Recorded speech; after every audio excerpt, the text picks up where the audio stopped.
This podcast may contain disturbing content for some listeners. It's intended for mature audiences. Listener discretion is advised.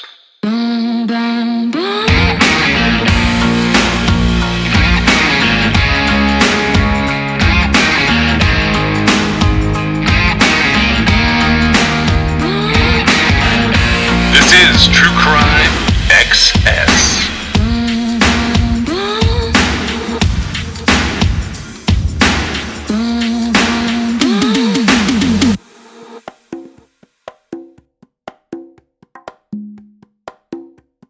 I know we've mentioned it once or twice. I don't get super into this case, but I know that it has sort of a following out there and a level of notoriety. I think we mentioned it during the McDonald case several years ago. Do you follow like the Manson stuff? I don't. Yeah, I was wondering about that. It popped up in my crime feed, and I know everyone is going to be talking about it. And I honestly have very little to say about it. But Leslie Van Houten has officially been paroled. And I thought that was interesting because she's been the subject of a lot of contention in terms of would she be released, would she not be released. For those of you who don't know, Leslie Van Houten was a convicted murderer, and she was considered to be a member of the Manson family. At the time, she would have been known as Lulu, but she was one of the people arrested and charged in relation to the killings of Leno and Rosemary LaBianca.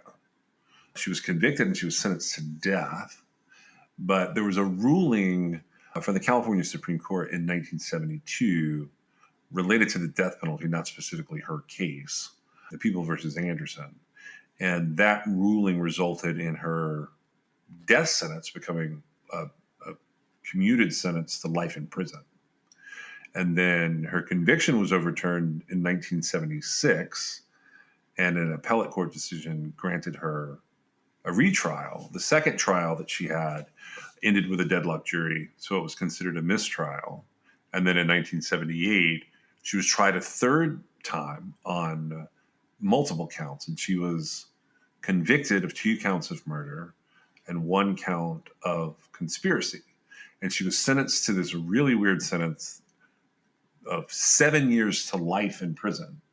So it wasn't anything like life without parole. It was really just this sort of forever living in sort of a purgatory where she was eligible for parole after a certain amount of time, but not necessarily going to get parole. Right. It was a situation where her culpability was, it wasn't as great as, some of the other people involved. Right. And I feel like, I can't really remember, but I think she may have confessed to what she did. And I don't know that it really amounted to her actually personally, physically murdering somebody, but she was there and that was their intent, right? But I think that that's kind of how that skewed a little bit. Yeah, there are a couple of sets of murders attributed to the Manson family. If I get into all of that, we're going to go down this long rabbit hole. So I'm just going to focus on the LaBianca murders.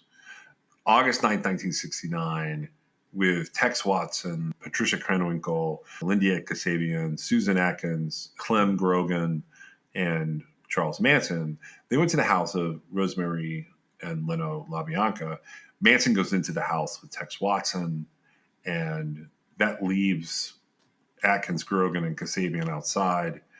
But Krenwinkel, Van Houten, which is the person we're talking about, and Tex, they go in, and Tex Watson is the murderer of Leno and Rosemary LaBianca. He supposedly, there was this other thing that happened where Manson and Watson send others over to the wrong house, and there's this whole thing that happens, and that's sort of irrelevant to Leslie Van Houten's case.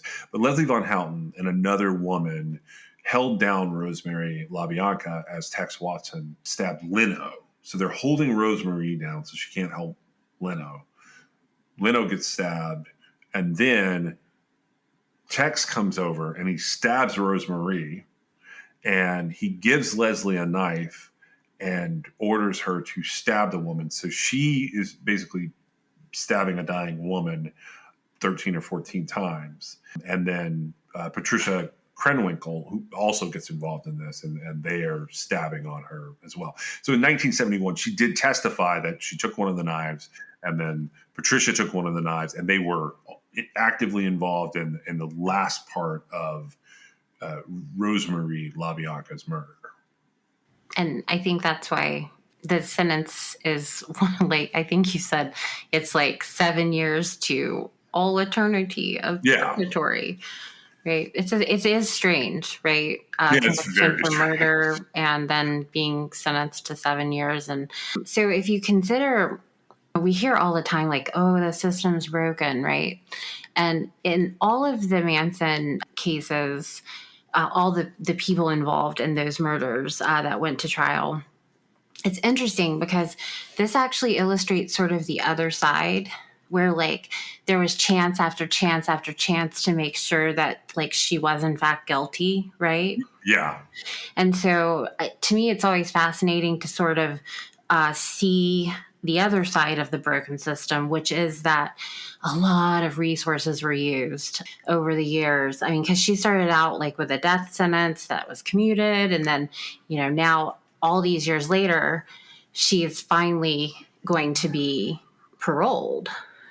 Yeah, she's being let out. And, you know, when you get in, so this is a cult situation. Like whether you believe the Manson family is a cult or not, they definitely want it to be a cult. There's a commune involved, a lot of drugs involved. They have a clear pathological narcissistic leader who is essentially telling them what to do. And that would be probably as specific as when they could eat, what they could eat, when they could sleep, how they could sleep, who they're having sex with. There's lots of drugs being given out here. And I'm not defending anyone in this situation, but I will say that if you just look at her age, this would have been a girl who was around 18 to 19 years old while all this is going on. And that's a very impressionable time. The idea overall here is that her overall culpability is in question. But I will say some people have come forward that were also members of the Manson family, including Barbara Hoyt, who she passed away a couple of years ago. She had basically stated that Leslie was a leader of sorts. I don't know how true that is. I think that I don't think there were a lot of leaders in this situation, because when you have this type of quote family situation, typically you have sort of a patriarchal figure who is out of their mind, and we clearly had that. And then you might have some sort of older brother figures who are vying for leadership roles. But even in the life and times of what was going on here, I do not believe that there were actual female leaders in the Manson family, personally, from what I've read about them. The other problems that you get into here, the Manson family is pretty awful situation overall. They definitely are all out of their mind and headed to terrible, terrible end for multiple victims. But I will also say that the prosecution side of this was also not good.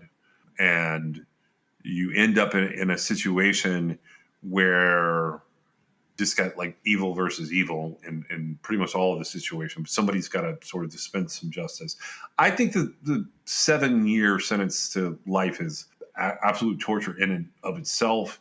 And starting in the 70s and the 80s, people have come along and they've sort of rallied for certain members of the Manson family.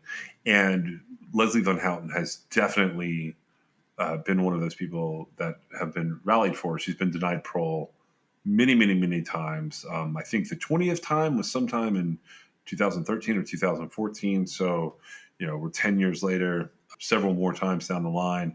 To her credit, she had long renounced everything that went on with the Manson family, and she had been very thorough in describing how she would have done things differently, and she was very open about what she did. That doesn't make her better or worse. She's just, one person caught up in this sprawling and, to be quite frank, batshit crazy story. That sort It of really is. It really is batshit crazy, and it's so incredibly sad. And I've never been into this case ever because it just is so far removed from it's just stupid, right? It's stupid that it happened to begin with. And, it's very sad for all the victims. But, she did do 53 years in jail. She did. And all things considered, the fact that they put her up for parole, in my opinion, means that there was some expectation of possible rehabilitation. And I think when you've got something sort of the size and notoriety of the Manson family killings, the trials, all of the movies, and the fact that it's set in, sort of Hollywood to begin with, the case has so much notoriety that probably if she's ready for rehab now and to be, if she's considered rehabilitated now and ready to be let out into the world, it's probably been that way for 10, 15 years. And really, it's the shadow and the specter of Charles Manson and the insanity of the Manson family that has kept her in prison. Right. And I don't know how fair that is, but her 5 previous bids for parole were blocked directly by the governor, which my understanding of that is, and I might not be right, but that means she actually got a recommendation, right? Correct. And yes. then the governor shut it down.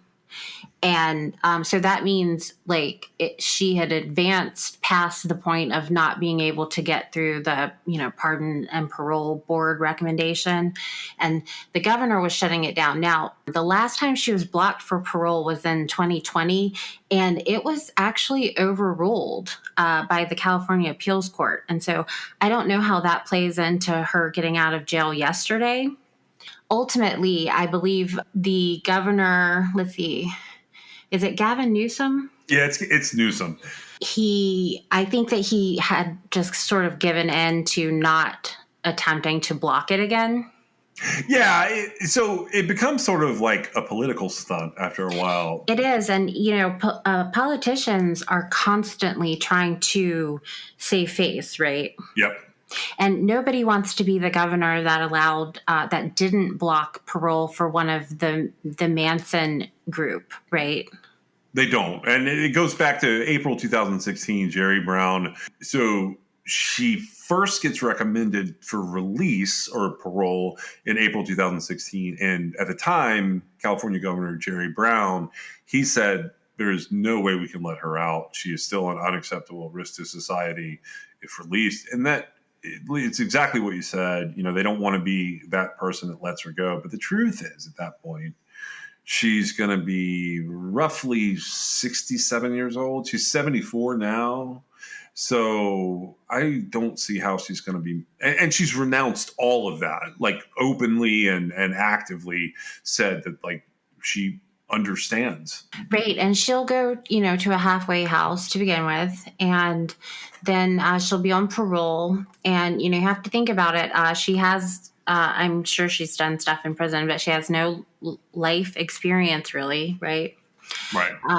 And so 53 years later, she's getting out. Now, something I read kind of irritated me. I believe it was maybe her attorney had said it, but it was quote, she has to learn to use the internet. She has to learn to buy things without cash.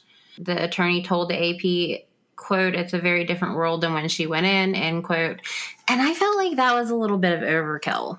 Oh, it definitely is. Yeah, both sides of this are full of it. I don't really care what she has to learn how to do, right? I mean, it's kind of like, really? I mean, she was in prison. She wasn't on a foreign planet. And she was in prison for some of the most violent and senseless crimes that have ever been committed in our country, right?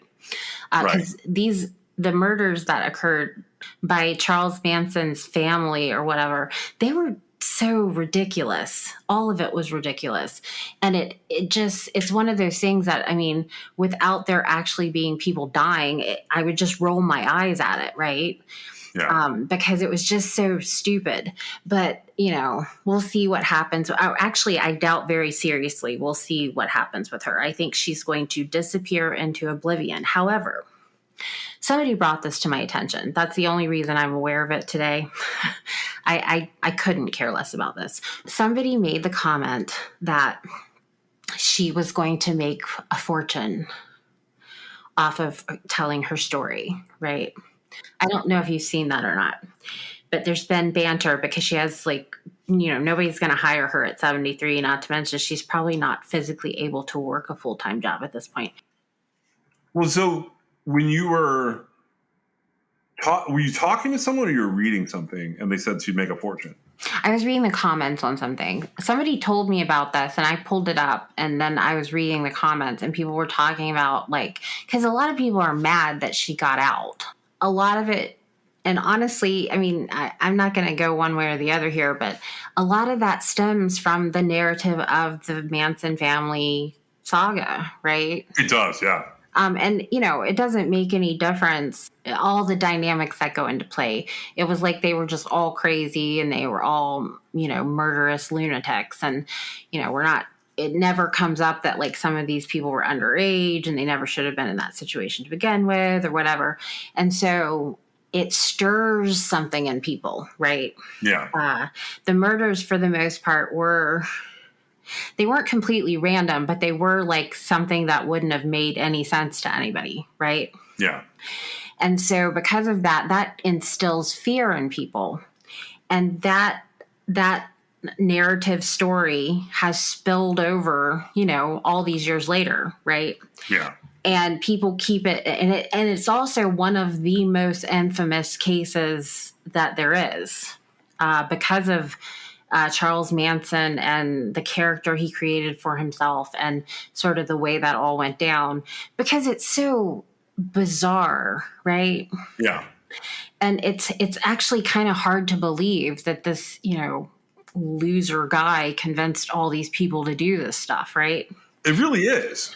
And so because of that, it sparks all kinds of these weird feelings that people don't necessarily realize they're there until they're reading an article about a woman who, did these things at 19 and now 53 years later, she's getting out, right?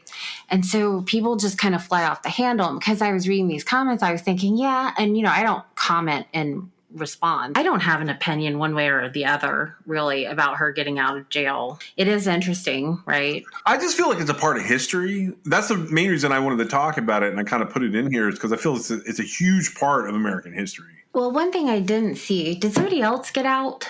Is she the only one that's gotten out? Of the Manson family? Yeah, those people. So if you go back and look through who is considered, I don't know how we run through who's who there. If you look at I guess we would call them the primaries, because there's a list of crimes that are suspected to be Manson related, and then there's the Tate and LaBianca murders, which are considered to be the core crimes. In terms of what family members have gotten out, Manson himself died in prison in November of 2017. Then if we were to run through the whole list, I can't remember if Susan Atkins got out, but she was dying and there was a compassionate release programming at some point for her. Somebody had done an application for a compassionate release and I'm pretty sure she was denied and died there. I don't think any of them in terms of the principals have been released. I could be wrong on that though. So I don't want to, Well, it caught my attention, and I've never had anything catch my attention with regard to the Manson case, besides maybe Charles Manson's death. But I couldn't put my finger on anybody else being released of, I guess, what you were saying, the principal people or whatever. Because not everybody that was part of the Manson family went and committed these murders, right? There was a whole thing. There was a whole cult compound where people lived or whatever, and so there was just the groups of them that did these acts. And I don't recall seeing anybody. I know that several of them have applied and been denied. Well, there were people that turned like state's witness that got short sentences, and they've been out for years. But there were people that never went to prison. That, depending on what you consider to be the Manson family. I mean, at one point, I read as much as I possibly could about the Manson family, and I realized that I was reading a lot of garbage. It is a lot of garbage. So basically, I'm just talking about the people who were actually convicted of murder. No, this is like this. She's Linda Kasabian. She did get out, but I think it was like literally either right after or like she testified for the prosecution and essentially was given a pass. I don't know that for sure off the top of my head, but there were several of them that like never go to prison. But I don't think anybody else has been paroled. So, Linda Kasabian, she was granted immunity. Right, that's what I thought. So this is I don't know that anybody else is alive. I would have to look into that more closely. But so anyway, it is historical news that, I mean, you're like I said earlier, this is a woman who was originally sentenced to death, and through 53 years of court proceedings, she's now out on parole, and she'll be on probation and living in a halfway house. And I'm sure that the headlines on the Los Angeles Times will read Manson family member back on the streets. Yeah, it's just 53 years later. Yeah. This sort of ties into crazy things that I wanted to cover. I had been reading about this really old series of bank robberies, and I wanted to have a moment where we weren't talking about like these predators that might or might not be predators type people, because we've had like with Bobby DeLong and like some of the other serial killers we covered, Bobby Jack Fowler, John Arthur Ackroyd. It's been like a pretty gory spring into summer, and I figured I would just sort of focus before we go down that path again. I figured I would focus a little bit on just like a crime that wasn't like that, like super gory. There were two of them that I pulled up. One is like, it's a pretty short description. It has another notorious crime group attached to it. And that is this 1930 robbery in Lincoln, Nebraska. Now, this is like a short thing. If you go looking for this, the Lincoln National Bank robbery, and it took place on September 17th, 1930, when a group of armed men went into a bank and they stole $2.7 million in cash and bonds, and they fled with the help of a getaway driver. No one gets injured here. Over time, they recover a little bit of this money. It was the greatest American bank robbery for almost 20 years until 1950, January 1950. It was the largest. Yeah, I feel bad about saying anything about bank robberies is great. Okay, it was the largest bank robbery in American history until January of 1950. So the way that this goes down is a stolen Buick Master 6 sedan, which is a pretty amazing car that was produced from in the 1925 to 1928 with Iowa license plate. It stopped at 10:02 a.m. on September 17, 1930, in front of the Lincoln National Bank and Trust Company building, located at the intersection of 12th and O Streets in downtown Lincoln. 5 men dressed in dark business suits get out of the car. They leave a driver in the car, and the engine is running. One man acts as a lookout outside of the bank, and the other 4 men go inside. One is just inside the front door, and 3 men conduct a robbery. All of them are armed, and none of them are wearing masks or disguises. The robbers forced the people inside the bank to lay down on the floor. One collected people downstairs in the bank and then moved them at gunpoint to the main floor. The robbers then arranged to speak to Assistant Cashier H.E. Lineberger. And somehow, with some seemingly insider knowledge, the reason for the demand to speak to him was that he was the only one who could open the bank vault door. Lineberger was not there, but it was discovered that the vault's door's time lock had not been set correctly. which allowed them to access the vault. The men collected cash, silver, and securities from the vault and from bank teller cages, and they put it into pillowcases. There was a customer there who started to enter the bank, and she immediately left when she saw that there was a bank robbery in progress.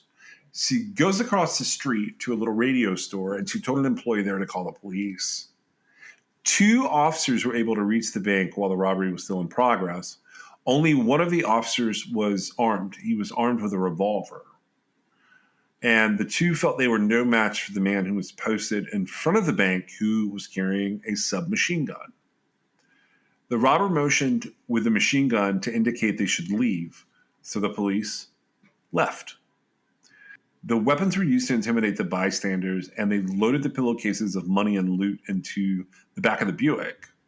Authorities were not able to track the car, and later were not able to trace the car. 3 of the suspects were eventually arrested of the 6. 2 of them were never identified. But a guy named Gus Winkler made a deal to avoid prosecution in exchange for aiding in the recovery of about $600,000 worth of bonds. And what makes Gus Winkler interesting is he was a member of Al Capone's gang. I thought that was an interesting way to sort of segue into the next story. Had you ever heard of this before? No, I hadn't. Do you have any idea what I know it was cash and bonds that were stolen, but let's just say cash for the conversion purposes. But do you know what $2.7 million would equate to today? I don't know. Do you? I do. Wait, hold on. Let me guess. $1 in 1930. What is that? $20 today? Maybe.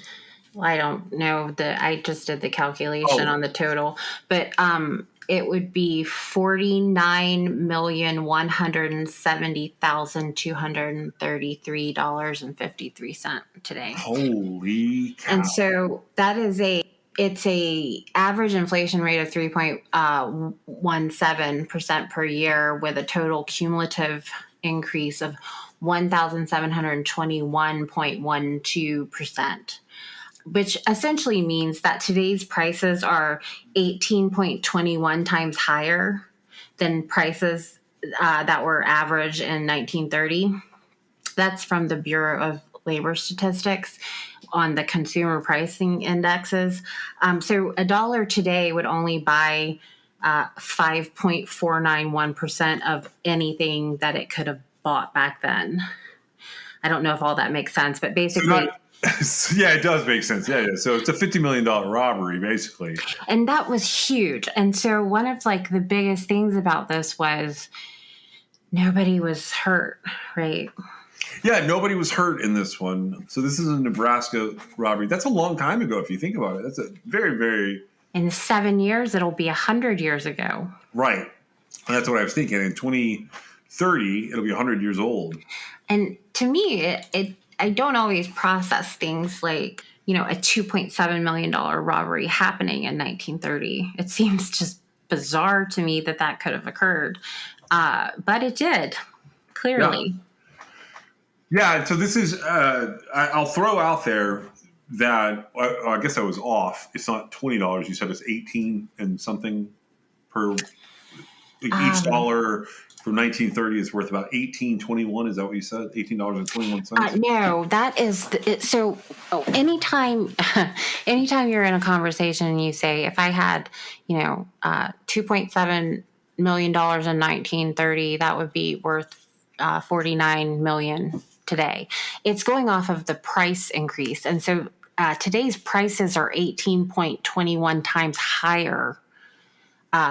Today than they were in 1930. And really that's all those numbers are based off of. Because if you had $2.7 million in cash under your bed in 1930 and you pulled that out today, it would still just be $2.7 million in cash, right? It's about the buying power, which you can buy so much. So for every dollar, or let's say for every $100 that you had to spend in 1930, you would only be able to purchase something that is roughly $5.49 today. Got it. Okay. I can't help but wonder, 'cause so that's going to be like a year after Yeah. essentially the Great Depression starts. The stock market crashes in 1929. And that money just went poof. Huh. I mean, they got it back. They got $600,000 in bonds back, but the rest of it was gone. And two people got completely away with it? I think it's actually two are never identified, like, at all. But Gus Winkler and three other suspects end up getting arrested. I don't actually know what happened to them. I pulled it up on the Lincoln Journal-Star, and they had a little more information about it. Do you want to know a little more about it? Or Yeah, sure. the people that were arrested were Tommy O'Connor and Howard Lee. They ended up convicted and sentenced. Jack Britt, he gets tried twice, but he's never convicted. Gus Winkler, he had done a deal with the county attorney at the time, a guy named Max Towle. He was the prosecutor.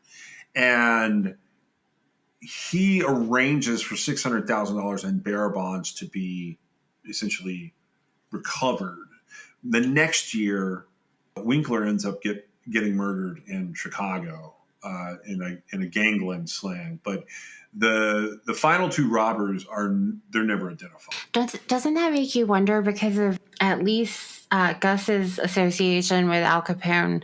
Doesn't it make you wonder if the people who were convicted like really did the crime, or if they were just taking the fall? It did. I had I had been reading about some other stuff in Nebraska, and I do wonder if that was not a complete setup and maybe they weren't related to it at all. But It seems like they would have been able to at least trace some of the cash, right? Which we don't have any idea if they really did or not, right? I'm under the distinct impression that, especially after the timing here with the Great Depression starting in 1929, that cash probably could have disappeared in a multitude of levels of law enforcement's hands. I mean, let's be honest. If you've got a gangster that's really involved here, related to Capone or in his organization, that money was gone the minute it left the door. Like, as far as how it was going to be laundered, they probably had a plan for that. Well, no kidding. And I mean, I imagine so. I actually don't know. But, and Gus Winkler dying the following year he's murdered, that's not a coincidence. No, he made a deal, and that was basically... It cost $600,000 worth of bonds, right? Yep. It's really, obviously that's the mob mentality in a completely different way than I normally use it, right? Yeah. Because they don't care what it cost. That was a lot of cash. And so while I guess they don't directly tie it to it that I'm aware of, but while there were no casualties during the robbery, I guess there were casualties afterwards. And I would always question whether they actually did it, because it seems like more money could have been recovered. Yeah, I would think so too. This bank robbery changed the course of a lot of how bank robberies are handled, particularly in Lincoln, Nebraska. So the first thing that happened was the chief at the time of police for Lincoln was a guy named Peter Johnstone. And Peter Johnstone was rapidly retired after this happened. The department in the next 2 years got their first official patrol cars. The entire force was armed with not only revolvers, but also shotguns. And a shotgun squad was organized. And even today, according to one of the authors, which I think it's Tom Cassidy, who he does some writing for the Journal-Star out there. When he was hired, which would have been 44 years later, 1974, at the Lincoln Police Department, detectives who would respond to the robbery alarms would take Thompson submachine guns and rifles with them. So that it changed everything. Like, it changed a lot of how we handle bank robberies in general.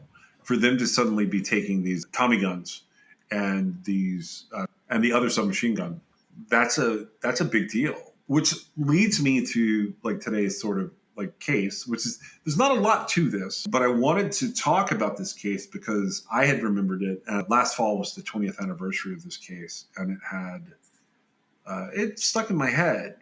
Now, this is actually in a town called Norfolk, Nebraska. It's about 120 miles north of the capital of Lincoln. Had you ever heard of this? I hadn't. No. I don't get super into bank robberies, but when I do, it's because something interesting has happened. And I think we've covered a few more from the perspective of fugitives with the different episodes we've covered over time.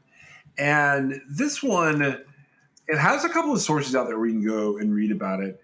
I'm a little surprised that to some degree, this one is kind of forgotten about. The thing that shocked me here is how quickly it took place, sort of the aftermath of it all, and the outcome of what they end up getting from it all. And I think the best source for this, and you can correct me if you have a better one, probably the Washington Post. There's an old kind of facts-only article by Robert Pierre from September 30th of 2002. I would go with that one. Yeah. This article, pretty point blank, I'm gonna use reading some of it, and we're gonna talk about kind of what happened here. The title of the article is A Nightmare in 40 Seconds. It was all over so quickly, 40 seconds, police say, that the robbers may not have gotten away with any money. They came shooting into the U.S. Bank branch Thursday morning with handguns, and when they were done, 4 longtime bank workers and a customer were dead. The alleged assailants have all been in trouble before, but those who knew them casually said they had mostly been small-time troublemakers. The sudden violence of the crime is what confounds the locals. And because some of the suspects are Hispanic, some within that community are worried that everyone will have to pay for the actions of a few. To the white community, please accept our profound condolences and sorrows, said Abraham Montalvo Sr. during a healing service held a night after the shootings. This community, under no circumstances, would never justify such a horrible act. Norfolk is a town of 23,500 people. Now it will be linked with the nation's deadliest bank robbery in more than a decade. There's a lot of disbelief, said Lauren Kellen, 33, as he visited the site of the shootings. You live in a small town and you don't think this could happen. You think Omaha, Chicago, anywhere but here. The violence didn't stop with the bank shootings. On Friday, authorities said State Trooper Mark Zach shot and killed himself with his service revolver, apparently because he believed he could have prevented the shootings. A week earlier, he had stopped one of the suspects and found a gun. But Zach erred in writing down the serial number when checking its registration, and he did not discover that the gun was stolen. So the man that he arrested was released on bond. The signs of grief are everywhere in this northeastern Nebraska town. Flags are at half-staff. Signs at businesses and churches send condolences to the families. A guard is on round-the-clock duty outside the bank. People stop at all hours of the day and night to drop off flowers. They drop off posters and scrawled messages. Some are long and personal, others with a simple, single word. Sorry, said one note card. There are so few homicides here that residents and community leaders vividly remember the details of cases more than decades old. And while Norfolk, founded by German immigrants in the late 1800s, it's not so small that everyone knows each other. It's intimate enough that when 6 people die in 2 days, few walk away unscathed. Everybody has some connection, said Ivan Van Dyke, a Nebraska native who has lived in Norfolk since 1960. If it's not a kid on the soccer team of one of the victims' children, it's a church member. In Van Dyke's case, he knew 2 of the victims. One was a fellow member of the Knights of Columbus, and Zach attended his church. This morning, the Knights' long-planned charity breakfast quickly became a benefit for the victims. The pictures of the dead were lined neatly on a table at the Knights' Hall as residents dropped donations in a box and waited patiently for plates of scrambled eggs, hash browns, and link sausages. But while they came to eat, many people remained focused on the crime. According to authorities, 4 men were involved in the robbery. One man went into the bank shortly before 9 a.m. on Thursday as a scout, and 3 others stormed in minutes later and did the shooting. This is according to Norfolk Police Captain Steve Hecker, who testified in court on Friday. Yvonne Tuttle was a 37-year-old single mother of three and the first person killed. She had stopped at the bank on her way to visit her oldest daughter, Christine, who was at college in Lincoln. Also killed were four longtime employees. Lisa Bryant was 29 and a personal banker who had recently married. Lola Elwood was 43, the branch's assistant manager. She had dropped her two children at school before arriving at work. Samuel's son was 50. He was a teller coordinator and a father of two. Jo Mouseback was 42 years old. She was a mother of two who drove 50 miles each day from her home in Humphrey, Nebraska. Everyone is feeling the sadness of losing some really productive people, said Van Dyke, but our hearts go out to the families of the men who did this. Arrested and charged with 5 murders are Jose Sandoval, 23, Jorge Galindo, 21, Eric Fernando Vela, 21, and Gabriel Rodriguez, 26. Since the 1980s, Norfolk has attracted more Hispanic people, many who have come to work in nearby meatpacking plants. 9% of Madison County's residents are Hispanic, according to the 2000 census.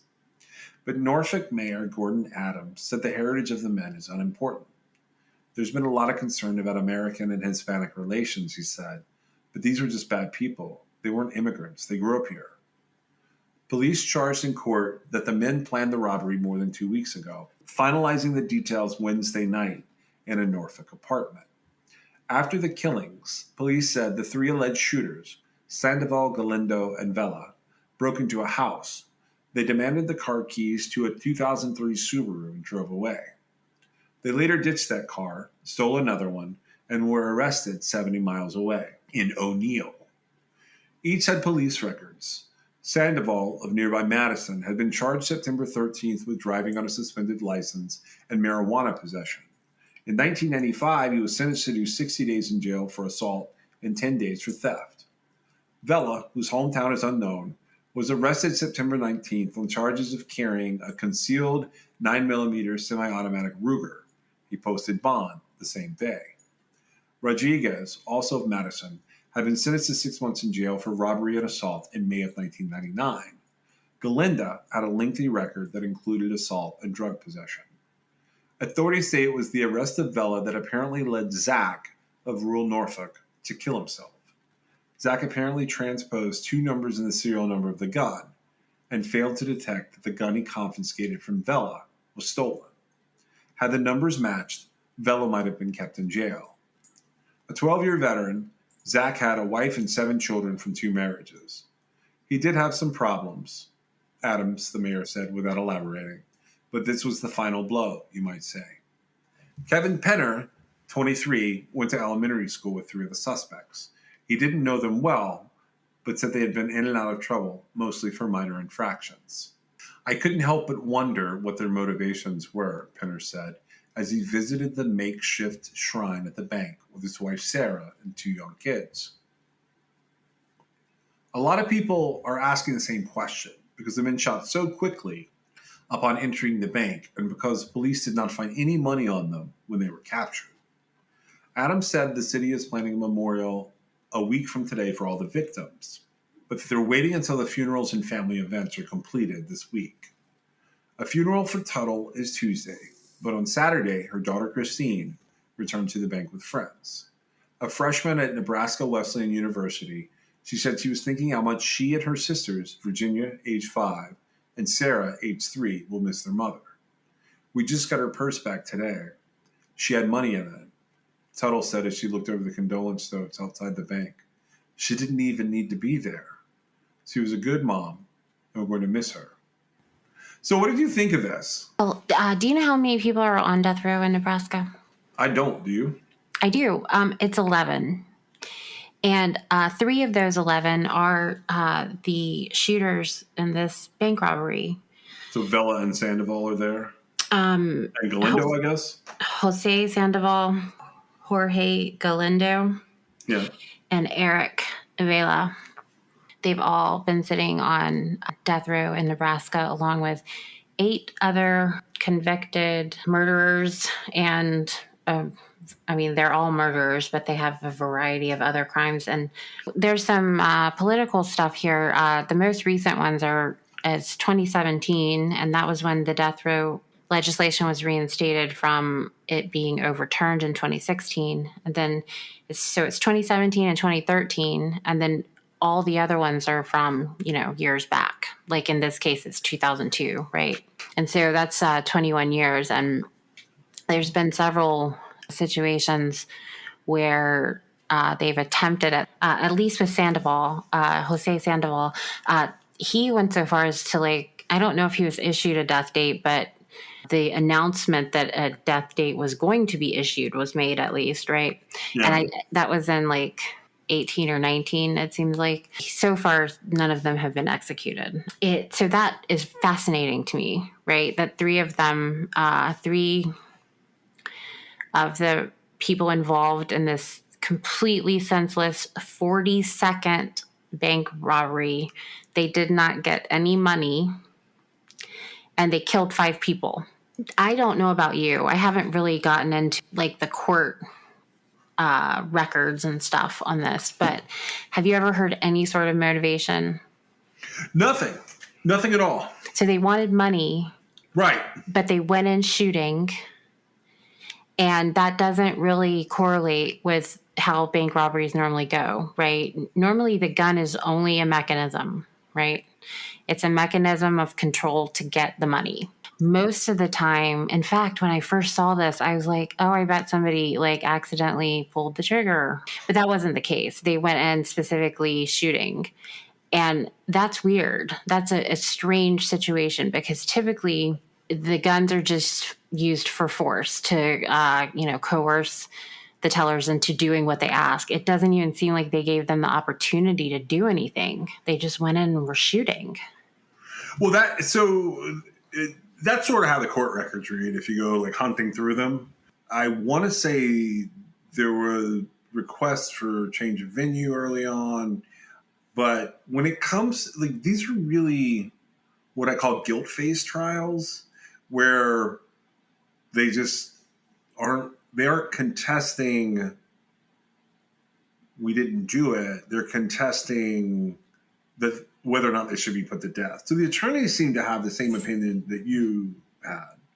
Galindo's theory was just the idea that the state would not be able to prove the statutory aggravators. That's what his attorneys were there to do, as far as they didn't want him to be executed, essentially. The layout for this, in terms of facts, so the evidence showed that Galindo and Sandoval were the ones planning this robbery. And they had been planning the robbery for a month. Sandoval was considered to be the leader. And then Galindo went out and recruited Vela to be the third robber. And they recruited Gabriel Rodriguez, who was Sandoval's half brother. And he was going to be the scout and the driver. So Galindo and Sandoval, they choose the date of the robbery because they knew that a weekly cash deposit from an armored vehicle was going to be made that morning. They chose this particular bank branch because it was small and the layout of the bank was compact. Basically, there was a double-door vestibule, a small mezzanine, and a customer counter with a drive-through service area just beyond the customer counter. That's it. That's all they had to deal with. There are a couple of small seated areas on either side of the vestibule where customers could wait, but there wasn't much to this. So Galindo, Vela, and Sandoval, they wait in an alley. And Gabriel Rodriguez, he goes into the bank and makes a small transaction. He's communicating through a walkie-talkie to the others, and he tells Sandoval how many people are in the bank and what their locations were at the time he's talking. There's a surveillance tape that shows Galindo enter the bank at approximately 8:44 a.m. Sandoval and Vela are right behind him. Galindo goes directly into the office on the left-hand side, which is the office of Lola Elwood, who's the branch manager. She's at her desk, and she's talking to Susan Stair and Cheryl Cahoy. Sandoval goes straight to the main counter where Samuel's son is, and Samuel's son is talking to Yvonne Tuttle. Joe Mausbach is working at the drive-thru, so she's directly behind Samuel's son. Vela goes directly to the right and into the office of Lisa Bryant, who is the personal banker there. Galindo says that as soon as they go into the bank, Sandoval got crazy and started yelling. And then he heard gunshots being fired, and his gun went off, shooting Elwood 3 times in the chest. Galindo claimed that the trigger on his gun was very sensitive. The surveillance tape they have of the robbery, if you want to call it that, or the incident, shows Sandoval brandishing a gun and standing at the counter in front of Son, with Tuttle standing beside him. Galindo's back can be seen in the doorway of Elwood's office, and as Sandoval leans up against the counter, he motions Mouseback to come over to him. And as soon as she approached, this is 23 seconds after they've been in this bank, Sandoval shoots Mouseback, Son, and Tuttle at close range in rapid succession, allegedly in response to Galindo firing at Elwood. So around this same time, Vela kills Bryant. He shoots her in the leg, and then he shoots her through the back of the neck, and he ends up getting her hand as well. Sandoval then jumps over the counter because he's going to attempt to retrieve some money. But as he does so, a customer walks in. And this customer, she later testifies, and she recalls that when she was walking from her car to the building, she heard a distinct pop off to the left, and then she heard another pop off to the right. But the way that it was happening, she thought that it might be construction. So her entry into the bank occurs 37 seconds after Galindo, Vela, and Sandoval have come into the bank. She testified that as she entered through the second set of glass doors, it was silent in the bank, which was unusual. And she saw Sandoval leaning against the customer counter. He was smiling at her, but he had a gun in his hand. And it was not until she saw something move to her left that she fully registered that the bank was being robbed. So she just turned around and walked away. What she had seen was Galindo standing in Elwood's office. And Galindo actually, from Elwood's office, fired a shot at this witness as she was leaving the area. It shattered the glass in the vestibule, like the entry vestibule, and it injured her. But she was able to get out into her car and to call 911. One of the bullets that he fired at her traveled across the street and hit the fast food restaurant, like covering for their drive-through window. Now, in his confession to law enforcement officers, Galindo, who was the one saying sensitive triggers, he claimed that he shot this witness accidentally. He stated that he saw Vela pointing his gun towards the witness that was leaving the bank, and that he yelled for Vela not to shoot, and then his gun went off. The evidence at trial tended to demonstrate that Galindo had shot at her at least twice, but it showed him standing in what's known as a Weaver stance, which is not consistent with an accidental discharge. Basically, he was standing with his feet apart and his gun out in front of him, like to get the best aim that he possibly could. So after this witness gets away, and this guy shoots the fast food restaurant, Sandoval jumps back over the counter where he'd been behind the counter trying to get the money, and the three of them just run away. Galindo briefly looks back to where Cahoy and they're sitting, and their faces are hidden. They haven't been touched. He's considering in the video killing the last two witnesses, but somebody says, "Hurry up." And Cheryl Cahoy said that she heard one of them say, "Hurry up," and they leave. So Galindo, Vela, and Sandoval flee on foot because once the gunshot started, Rodriguez pieced out.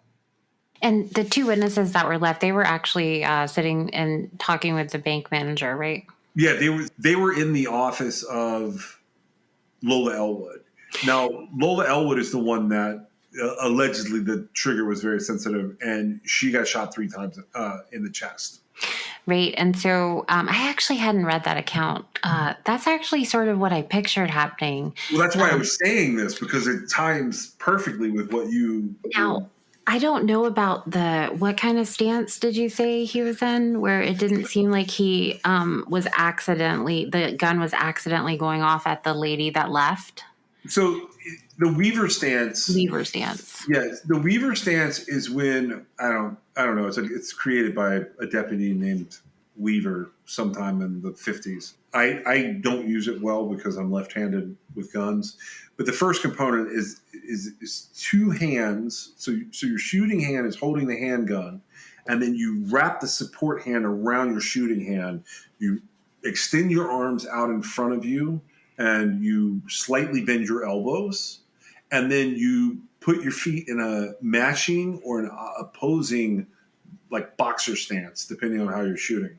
So for me, are you picturing what I'm talking about? Yeah. Okay, so he was standing there bracing to pull the trigger on the gun. Right, but he was standing there like a bank robber would be standing there. Well, I don't know. It may be overthought. Yes, the idea that this guy actually knows what a Weaver stance is and using it may be overthought. Because so here's what when you just read that account of it, this is what I immediately pictured, which is what I pictured to begin with until I read what I read. I was always confused about the 2 ladies that were in the office with the bank manager, right? Because they survived. But so if he truly did accidentally shoot her because because he was making a demand, or I don't know like what the dialogue was or if there was any dialogue, but if he because the succession of things that happen, some of it is on camera, but for the most part, it's not, right? Just a few things are caught.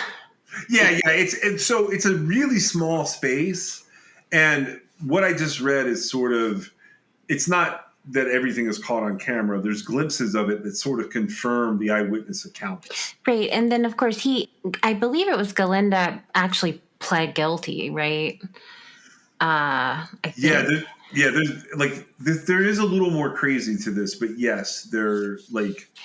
And so to me, it would make sense that his gun goes off. He shoots initially, and then the other guys, focusing on what their plan was, they immediately shoot the people right in front of them, right? Because it was a literally hair trigger response, right? Now, that's how I see shootings and bank robberies happening. It's literally the fact that you're standing there with a gun and something occurs and you pull the trigger and you happen to have the gun pointed at the person. Now, I'm not saying they're not responsible for it, because they absolutely are. But I'm saying, like, even in the moment, the intent, like, they didn't care if they killed anybody, but they didn't even accomplish the objective of why they went in there. And they had done recon. Okay. And they had set up recon to figure things out, to make the, biggest take that they could from this bank. And then they had set the driver to go in and scope out the area, like, just right before they were to go in and rob it. Right. And that makes so much more sense to me. He accidentally pulled the trigger and his gun went off, causing this sort of chain reaction. Because why didn't he shoot the other 2 girls? I don't know. I think it was going so badly. These guys are not geniuses, and they are in deep at the time that all of this is going on. I'm gonna go into the next part here, and it might answer some of your question. We're going to switch over to a Norfolk Daily News article, and I'm going to tie this all together for you and get your thoughts on this. This is actually from July 22nd, 2008, by a woman named Tricia Schultz, and it ties a couple of these guys into something else. I will say who did what here in this group, I feel like, is disputed by some of the aspects of this case. But here's what it says. This is out of Madison. The article is being written. Convicted U.S. bank killer Jose Sandoval has been sentenced for his involvement in 2 other Madison County murders. Sandoval is 28 at the time, so this is years after. This is 6 years after the bank robbery. Has been sitting on death row at the Tecumseh State Correctional Institution. He gets transferred to Madison County District Court Monday afternoon, so that's right before this July 22nd article pops out, where he was charged with 2 counts of first-degree murder in the deaths of Travis Lundell, 19, and Robert Pearson Jr., 23. Sandoval pleaded guilty and was sentenced to life in prison in an hour-long hearing before Judge Patrick Rogers. So that's like the fastest murder trial ever, plea deal, whatever. Pearson had gone missing in January of 2002. So this is before the U.S. Bank robbery. Madison County Attorney Joe Smith said that his death was drug-related and that Pearson had been involved in the purchase of illegal drugs and he owed money. Although Smith said that Pearson's death was non-accidental, he did not disclose the manner and how he died. In July 2007, Sandoval contacted Smith's office and he took investigators to the rural location where Pearson's body was found. Pearson had been buried in a 2.5-foot deep grave in a wooded area on private property about 10 miles west of Madison off of Highway 32. Now, the other case, Travis Lundell was reported missing in August of 2002, and his body ended up being found in 2003. Police said that he had been strangled and placed in a shallow grave near a secluded lake southeast of Norfolk. At the time of his murder, Lundell lived with Sandoval in a basement apartment in Norfolk. While investigating the U.S. Bank murders in September of 2002, Smith said a connection between Sandoval and Lundell's death became clear. Evidence showed that in anticipation of the U.S. Bank robbery, Jorge Galindo and Sandoval had encouraged Eric Vela to kill Lundell to prove that he was capable of the bank job. So they made it some kind of bizarre loyalty test. Although juries in the cases of Sandoval's U.S. Bank co-defendants, Galindo and Vela, found aggravators that implicating them in Lundell's death, Sandoval's jury did not. Sandoval was transported to Madison on Monday on a motion for contempt of court for failure to pay fines and costs. But as soon as the hearing got underway, Smith withdrew that motion and proceeded to file the new information against Sandoval, charging him with the 2 murders, 2 Class 1A felonies. Smith said Sandoval had contacted him through separate letters and indicated his desire as a Christian to make these disclosures and make these pleas. In the middle of last week, Sandoval wrote a letter and wanted to resolve some things. He indicated that he wished for the family's sake to come in and plead to these counts and accept responsibility, Smith said. In exchange for his plea of guilty, Smith agreed not to file a notice of the aggravators in the case, meaning there would be no chance for the death penalty. He also agreed not to file any additional charges in relation to the 2 murders. Sandoval waived his right to a preliminary hearing and a pre-sentence investigation report and waives his right to appeal in either case. Both the state and the defense recommended life sentences, which was handed down by Judge Rogers. While Sandoval's conviction brings Lundell's case to a close, complete closure comes from the implementation of the death penalty, Smith said.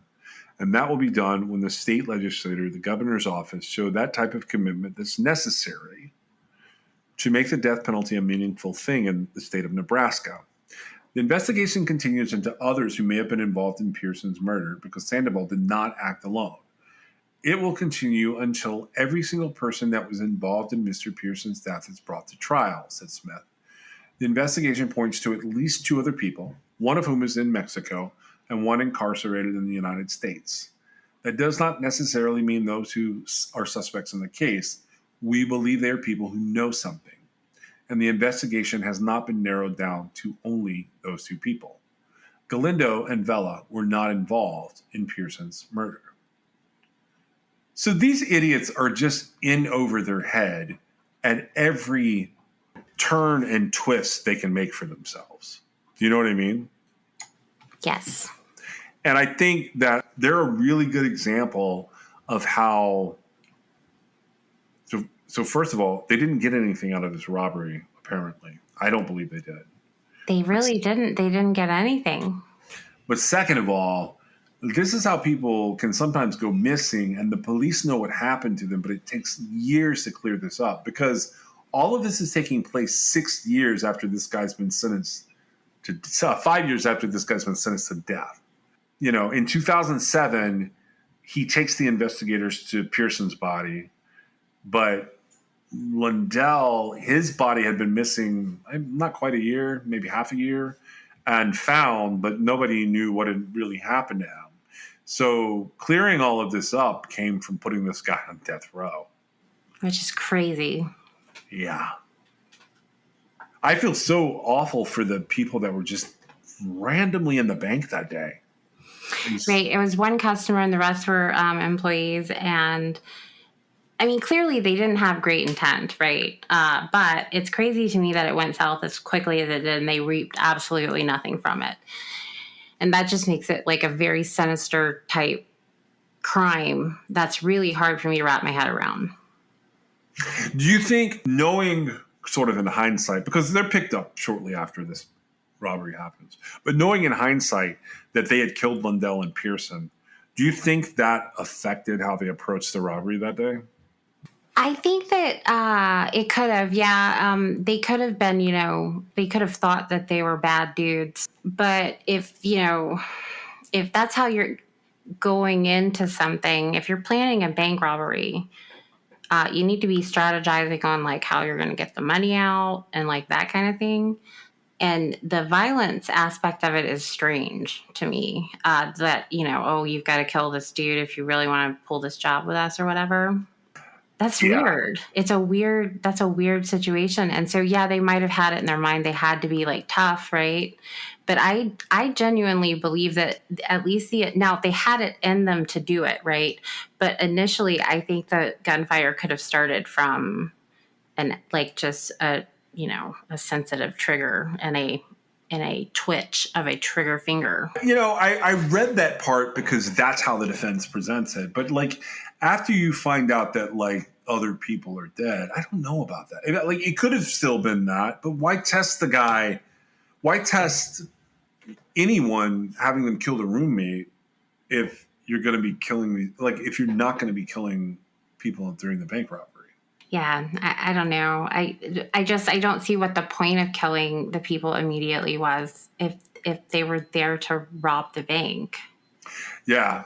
It's what I'm saying is bolstered by the fact that they didn't leave with any sort of amount of money that was ever shown to be missing, right?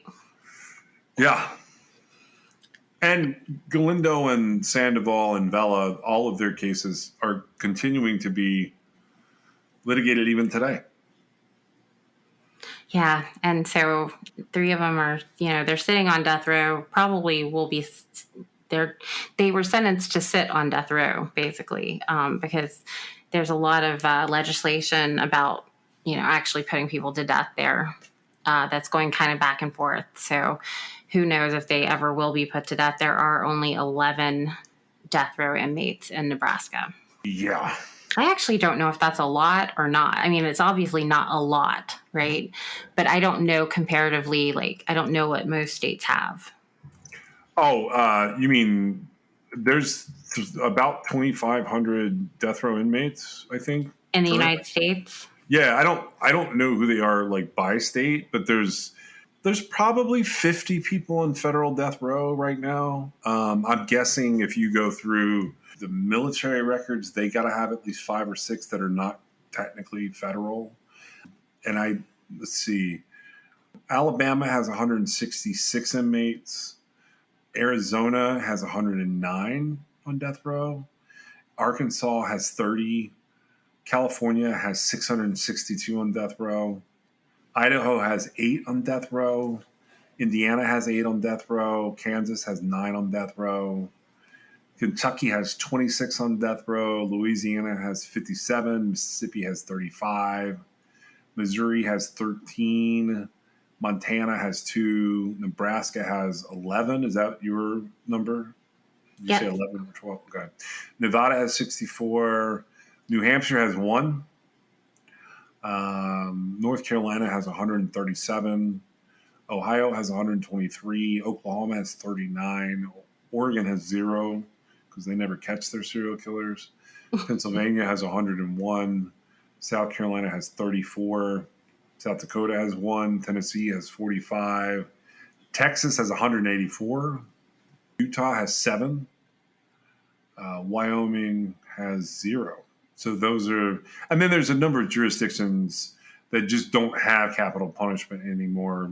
Technically, there's 23, although you may have noticed I named there are some death row inmates in there that kind of spill over. But, the recognized non-capital punishment jurisdictions are Michigan, Wisconsin, Maine, Minnesota, Hawaii, Alaska, Vermont, Iowa, West Virginia, North Dakota, Massachusetts, Rhode Island, New York, New Jersey, New Mexico, Illinois, Connecticut, Maryland, Delaware, Washington, New Hampshire, Colorado, and Virginia, as well as Puerto Rico, the Mariana Islands, Guam, DC, and the Virgin Islands.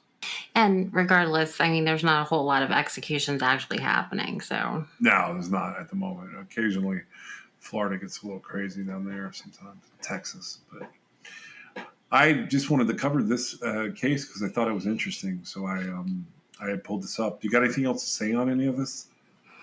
no, I feel like it's a very sad case. Thank you so much for joining us today. We'll see you next time.